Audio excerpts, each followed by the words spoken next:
আসসালামু আলাইকুম, আশা করি সবাই ভালো আছেন। Welcome back to my channel Rupa's cooking world. আজকে আমি এমন একটা নাস্তা নিয়ে হাজির হলাম, এটা পছন্দ করে না এমন কোনো মানুষ নেই। কে বুঝতে পারছেন? রেসিপিটা হচ্ছে মোমো। রেসিপিটি শুরু করা যাক। প্রথমে একটা মিক্সিং বলে নিয়ে নিচ্ছি 2 কাপ ময়দা, দিয়ে দিচ্ছি স্বাদ মতো লবণ, দিয়ে দিচ্ছি 2 টেবিল চামচ রেগুলার রান্নার তেল। আমি হাত দিয়ে ভালো করে মিশিয়ে নিচ্ছি। এখন অল্প অল্প করে পানি দিয়ে আমি সফট একটা ডো বানিয়ে নেব। দেখে বুঝতে পারছেন ডোটা হয়ে গেছে। এখন এটা ঢাকনা দিয়ে একটা সাইডে রেখে দেব। এই ফাঁকে আমি মাংসের পুরটা বানিয়ে নেব।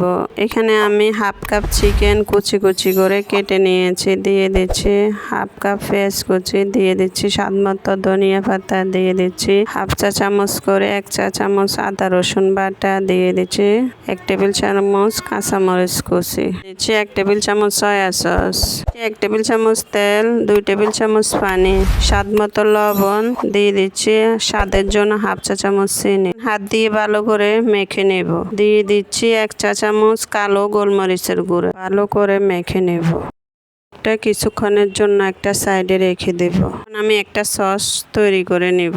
একটা পাতিলে পরিমাণ মতো পানি দিয়ে আমি 2টা টমেটো সিদ্ধ করে নিচ্ছি ঢাকনা দিয়ে। ব্লেন্ডার জারে দিয়ে দিচ্ছি 4 কোয়া রসুন, 2টা কাঁচামরিচ, স্বাদ মতো লবণ, পরিমাণ মতো পানি।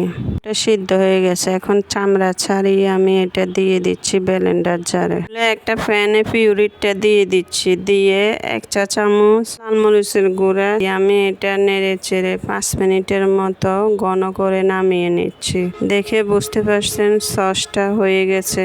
এটা বাফে দেওয়ার জন্য আমি চুলে একটা পাতিলে পানি দিয়ে দিচ্ছি পরিমাণ মতো। ওটা বাফে দেওয়ার জন্য আমি একটা স্টিমার বসিয়ে দিচ্ছি ঢাকনা দিয়ে। এখন আমি যে ডোটা করে রেখেছিলাম ওখান থেকে ছোট ছোট লিচি কেটে, মোটা আপনারা রুটি বেলে কোনো ঢাকনা দিয়ে কেটেও মোমোর সাইজটা বানাতে পারেন। আমি লিচি কেটে বানিয়ে নিচ্ছি। কিভাবে বাসটা দিচ্ছি দেখে বুঝতে পারছেন।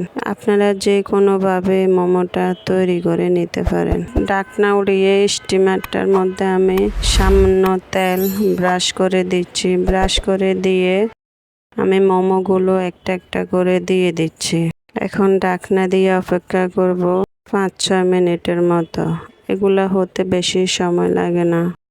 দেখে বুঝতে পারছেন মোমোগুলা কিভাবে ফুলে উঠেছে। এখন আমি মোমোগুলা নামিয়ে নিচ্ছি একটা একটা করে।